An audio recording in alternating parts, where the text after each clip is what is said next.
A friend of mine living on minimum wage recently waited in line for an iPhone 5, yet is so destitute that her 18-month-old has been fed mostly ramen and Cheetos for the past year. When have you seen young parenting go horribly wrong? I'm a long-time pediatric nurse. I was assessing a baby that the mother brought in with a complaint of trouble breathing. While I was checking him out, I caught a whiff of bug spray. I asked mom about it. She told me that she saw a bug crawl in his mouth, so she gave it a squirt of Raid. I was dumbfounded, speechless. I just looked at her with my WTF face. She told me not to worry, it was only a little bit. That woman was around 16. TLDR. Mom sprayed Raid into her baby's mouth.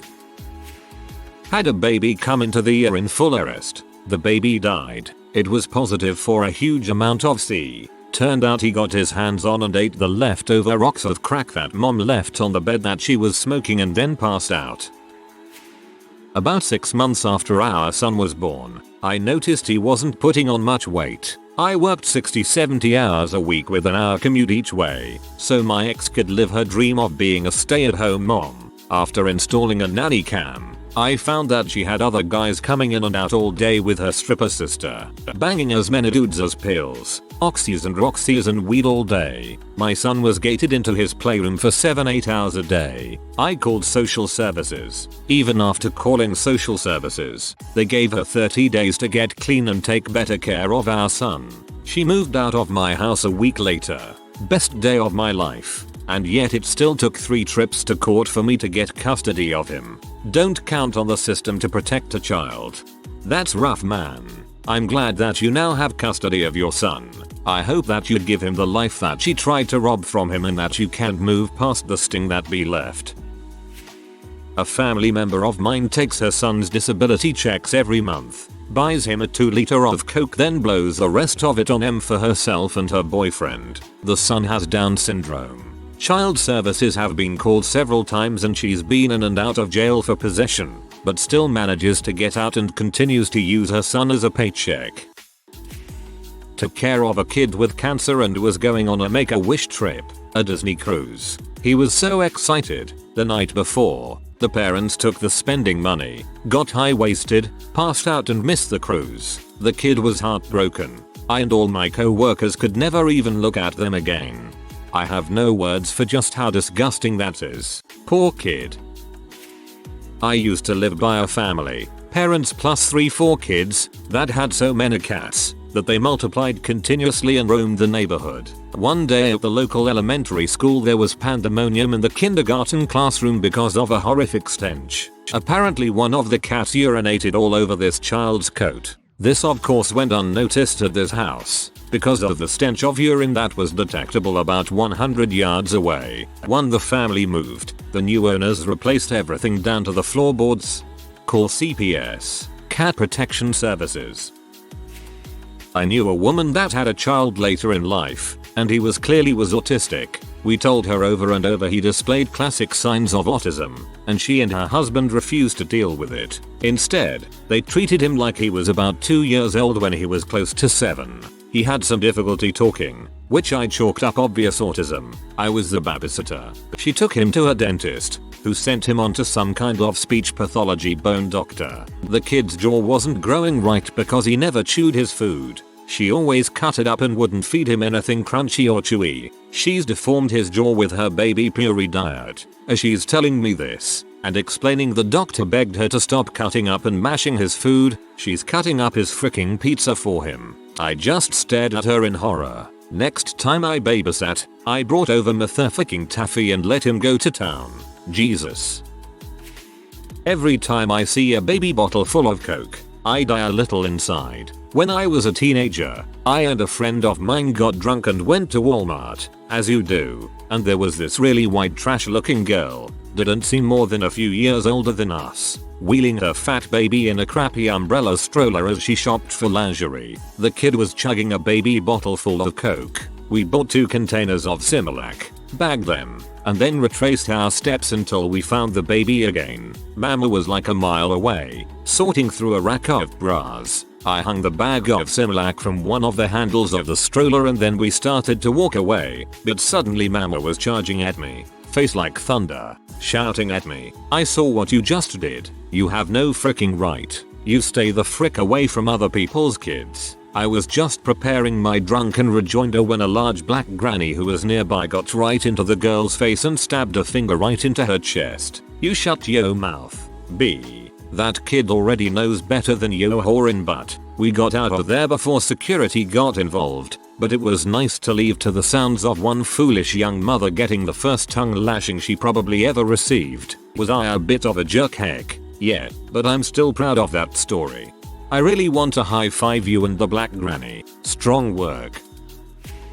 I live in Vegas. 2 AM at the grocery store. The woman in front of me has a crying baby. On the checkout belt is cheap vodka and baby formula. The cashier says he can't accept check from her. She tells him she doesn't have enough cash for everything, so she'll see if she can get some out of the machine.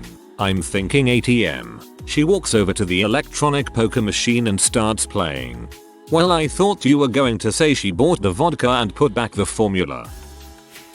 I once got fired from a great job at the beer store in Toronto because I refused to serve a young mother who was ordering 3 2-4s of blow with her welfare money. It was Welfare Wednesday, and we were right next door to the bank. So they would go in the bank, cash their welly check, then come get beer. By noon, the bank would be phoning us to ask us to make a deposit in order to replenish their cash supply. It was a real racket. Meanwhile, this chick's poor little daughter had only raggedy socks on her feet and it was February outside. I told her to spend the money on boots for her kid and gave the little girl a promo hockey stick before turning her away. B complained and I got canned. Your username is incredibly apt. This girl in an upstairs apt got pregnant at 14. Is now 19 dating a 32-year-old, then got the child taken away for doing drugs and getting arrested. She is not supposed to have custody of her child but lives in the same house as her. She now is buying drugs with other people's money and getting fricked up right as we speak. You should really try to call someone about that. The kid's life could be fricked up forever if the kid stays in the house and begins to follow the same cycle their mother has. Lady in my math class is 8 months pregnant and has a 2-year-old and talks about going clubbing and getting so wasted that she passed out. I work in an and I see babies having babies all the time. I've seen small kids run out the door and into the parking lot, crawling around on the hospital floor eating things under vending machines, going through other people's stuff, and generally being hyper, loud, wretched little shits all while they're lazy, cell phone obsessed, Jersey Shore wannabe and pajama pants wearing in public. Mom are completely oblivious. And then you say, "Excuse me mom, but your kid ran out into the parking lot," and they get an attitude. Birth control and condoms are the best inventions since the Doritos Locos Taco. Smart people use protection. Idiots continue to breed idiots. Therein lies the problem. My sister, 26, has repeatedly abandoned, alternatively, either her son or us, taking off with, or without, him, and cutting all contact with us. The last time she did so, it was over an argument with my mom, at whose place my sister was staying rent-free while my mom paid for most of her food necessities. She refused to do absolutely anything to keep the place clean, and it was a wreck constantly as a result of having a 3-year-old living there, and my sister is a slob on top of it. My mom, something of an OCD neat freak, was seriously out of sorts constantly as a result of the mess and yelled at my sister over it. Without going into too much more detail since I'm on my phone, the last time we, or her son, saw her was a year ago. He'll be 5 October 6th, and my mom will soon be filing for abandonment and custody. Your mom is an awesome human being. My wife works in a hospital and told me of the time an extremely malnourished baby was brought in. His mother had been feeding him a mixture of flour and water instead of formula. Her reasoning: it looked the same. I once got called for an unconscious 2-year-old. 16-year-old mom hadn't fed him in 3 days. His blood sugar was 64. A couple my boyfriend knows lives in a hotel room with a 5-year-old girl and 10-year-old boy. The dad works a lot. The mother sleeps all day, takes buttloads of antipsychotics, poison pills, and boxes upon boxes of triple C's. They both smoke marijuana in front of the kids. They make the kids watch TV while they have sex 5 feet behind them. My boyfriend once witnessed the father shaving his junk in the open all over a small dresser that had kitchen utensils on it, and the mother picked up a big spoon to stir the children's mac and cheese with it, getting pubes all over it and made the kids eat it. I've met them, and I've always wanted to call CPS on them. After I found out that the mother pulled the kids out of school because she didn't like how they were being taught math, I finally called CPS. They came, warned the parents that they were going to get a drug test. They failed it of course, told them they have a month to get a place where the kids have their own room, and that was it. They still haven't changed anything and it's been 5 months. WTF CPS? Also, I've only just touched on how horrible the parents are. Please call CPS again and make sure they know. Crappy situation. I used to work customer service for a satellite TV company. Occasionally I would get someone on the line who had been threatened with having their satellite TV cut off because of non-payment of their subscription. Some of them would plead poverty and say, "You mean I've got to choose between paying my satellite TV bill or feeding my kids?" Then, 9 times out of 10, they would pay the satellite TV bill. I would like to think that they're just saying that during a brief fit of rage and actually do have the money to pay the bill. They're just not willing to pay it right at that moment. Honestly, most people will say anything to customer service if they think it will help their plight. As a father who was wrongfully accused of child abuse, I can honestly and proudly say that I'm really glad that CPS does not instantaneously take away children at the first alarm of trouble. I totally agree with you on that point. When I left my child's father because I found out he raped a little girl when he was a teenager, he called CPS on me and told them 2 years old she could not walk or talk. So, after an hour and a half, the CPS worker left laughing and promising to help me any way she could. TLDR. Happy CPS does not snatch children away. When I was in college, my weed dealer had a 3-year-old son with a girl who was a stripper. Her being a stripper meant she brought her stripper friends to her house to party when the bars closed. So around 3 AM, usually the kid just walked around while a house full of people got fricked up on everything.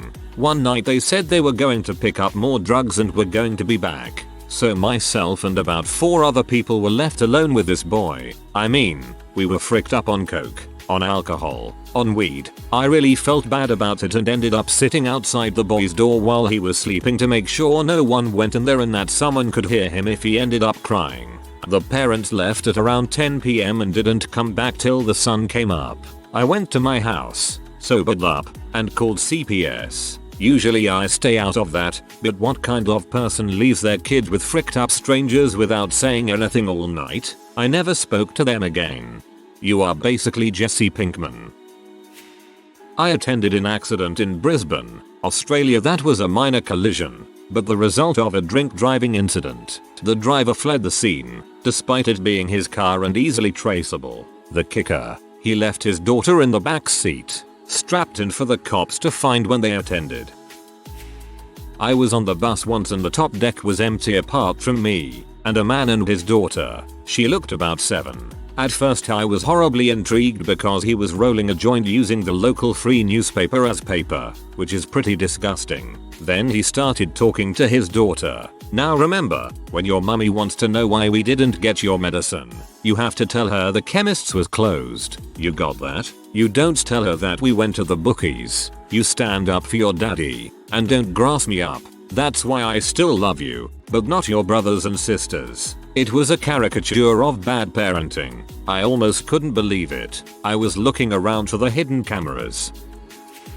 My co-worker had a kid when she was 18, and 3 abortions. She's 21 now. She leaves the kid home for her grandma to take care of, and when she takes out her daughter, she brings up sexual stuff like we don't go near black dongs kiki. Do we? Haha, her kid has no dad either. I feel really bad. Not a young parent, but still pretty crappy. I knew a family when I was growing up that had 6 or 7 kids, and all of them had different dads except for the oldest 2. The mother was in her mid-40s, and living with some guy who was about 20 years younger than her, in a trailer. Not that I'm judging, as I also lived in a trailer. The youngest was 2, the oldest was 10 or 11. The house was complete squalor.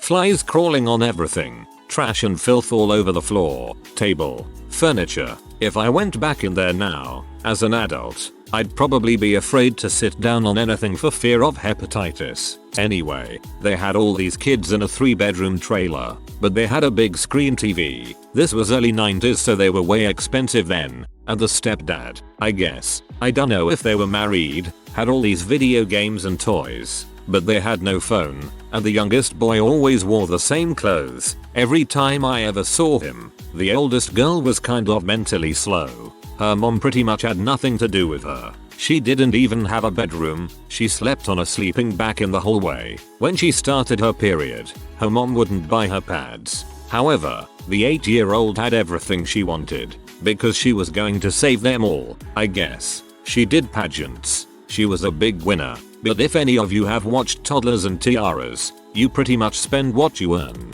The mom would send the 8-year-old around all over the neighborhood to ask for donations for her pageant stuff, by herself. My grandmother lived in a big house down the road from our trailer park, and kind of took pity on her and would always invite her in.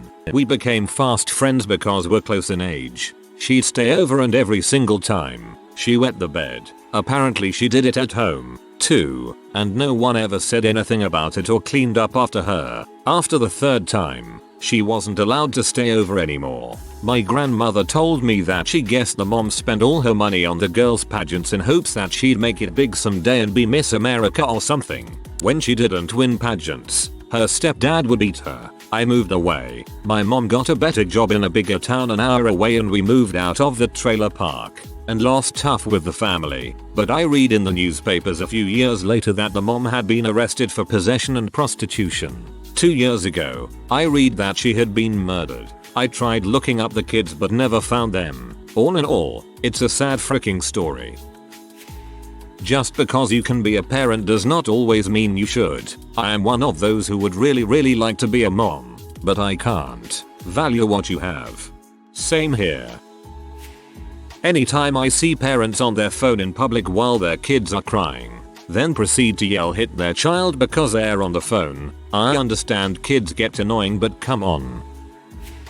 My mom's dad is the worst person in the world. They had my mom at a young age and my grandma couldn't handle it and left him and my mom. My grandpa was in the military, so he would just leave my mom, an infant, in her crib all day, every day. At one point she had bed sores on her back so bad you could see bone. His commander or whatever found out about this and demanded he find a sitter for her. When he didn't, the commanding officer's wife volunteered to watch her. They didn't know about the bed sores yet, so he took my mom over to the house. Never came back. Just left my mom with a stranger and left. They treated her, took care of her, and at one point almost adopted her. Then they finally got a hold of my great-grandparents, her dad's parents. They took her and took care of her until they found her dad, who was then married to another woman. So my grandpa took her with his new wife, had 2 more kids, then left again, of course leaving my mom with her new stepmom, the woman who ended up raising her. I hate her, she's a B2. But I love my mom, she's a wonderful person and wonderful mother. TLDR. My grandpa is in butthole. I am 24. I am broke. I am lazy. I do many things wrong. But I am smart enough to not have a child in this situation. Why do people have kids when they are not ready for the responsibility? It's sad. I will not be like my father. I'm 20, and the same as you, except the broke part. I'm not gonna have kids until I have at least finished university. In fact, I plan on never having kids if I get my own way. I can barely take care of myself. I'd be a terrible father. An ex-student of mine once brought her 1-year-old into class and left him in the corner of the room with a bag of crisps and a bottle of Coke for his breakfast. She also told me once that child services were coming for a visit, so she needed to go and buy some nappy wipes. My baby daughter was born 12 weeks premature and is spending time in the neonatal ward. I find it difficult to believe some of the parents, young and old, in there, smoking then cuddling their babies with respiratory problems, never visiting because they see the nurses as a babysitting service, and the amount of mums who can't be bothered to breastfeed or express milk. These babies need all the help they can get. and they need the good stuff in the milk to build their immune system, but it means effort, so screw that. I'll have another cigarette instead. Finally, I know of a kid called EKNY, pronounced Dekine. This is more creepy than the out and out horrific and scary stuff being posted. Still, it really bothers me. My sister had twins. She kept going on about how she was worried that they'd be so bonded to each other that they wouldn't bond with her properly. So, since day one she set out to short circuit their twin bond. She keeps them as far apart as possible. Since they were home from the hospital she made them go through the night in cribs and separate bedrooms. Only once did I ever see the babies touch each other. Just to redress the balance a little bit, I have a friend who became pregnant at 15. She has always been the most amazing mother. She always made most of her children's clothes. She went on to have 6 kids, including their winter coats, and they always looked lovely. She decorated her home with curtains, rugs, lampshades, hanging baskets all made by herself, and lovely stencils on the kids' bedroom walls. She also does woodwork and made a beautiful toy box with hand-painted designs. I could go on. She's also a brilliant cook and a lovely person. Her kids have all grown up to be great personalities and had families of their own. I also knew a girl who became pregnant at 16, got married, studied to be a lawyer while bringing up 2 kids, one of them with a disability, and then joined the armed forces as a lawyer at the age of nearly 50. The son she had at 16 is now a surgeon. My neighbor's son, we'll call him Ron, who is my age, 30 now, has 2 kids by 2 different women, both of whom are 19 degrees of crazy. Anyway, when the second daughter was born he and the mom were both fricked up on drugs. Long story short, the daughter ended up being taken away from them both and adopted by his parents. Forward 2 years, Ron is dating some girl who has 2 kids from a previous relationship and still doing drugs. He decides to get money for his habit he'll start robbing houses, and because girlfriend is working he takes the oldest kid along. When the cops caught up with him on the street due to some tips, he tries running with the kid in his arms, and then drops the kid in the street when the cops start gaining on him. Ended up with child endangerment charges in addition to the B&Es. A little late, but here is a good parenting story. I have a cousin that has 2 kids under the age of 12. She works 2 jobs to take care of them and continues to struggle on despite losing both of her parents within a day of each other. I am very proud of her. Despite its irrelevance to the thread, this made me smile. Finally, because I was getting pee.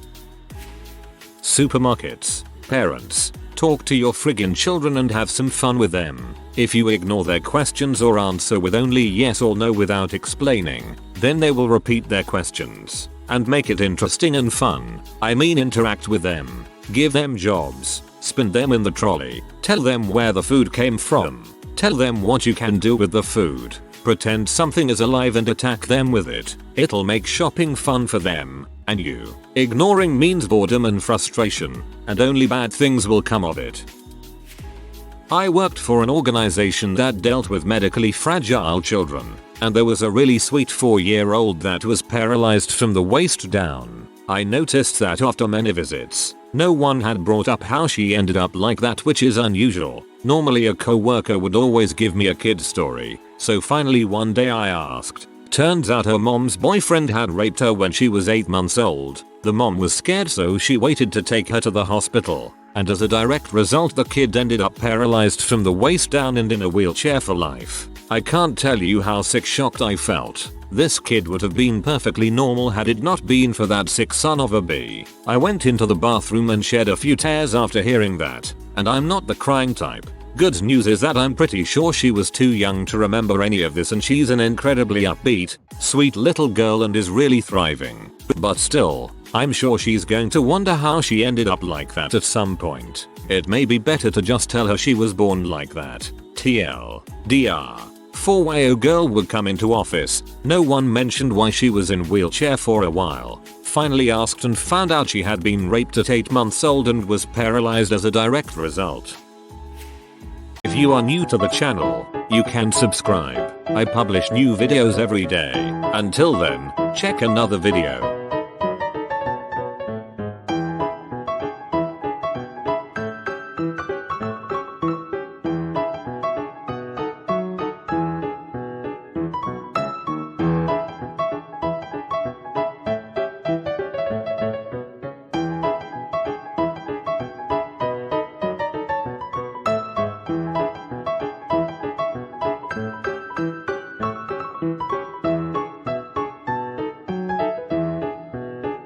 Bye for now.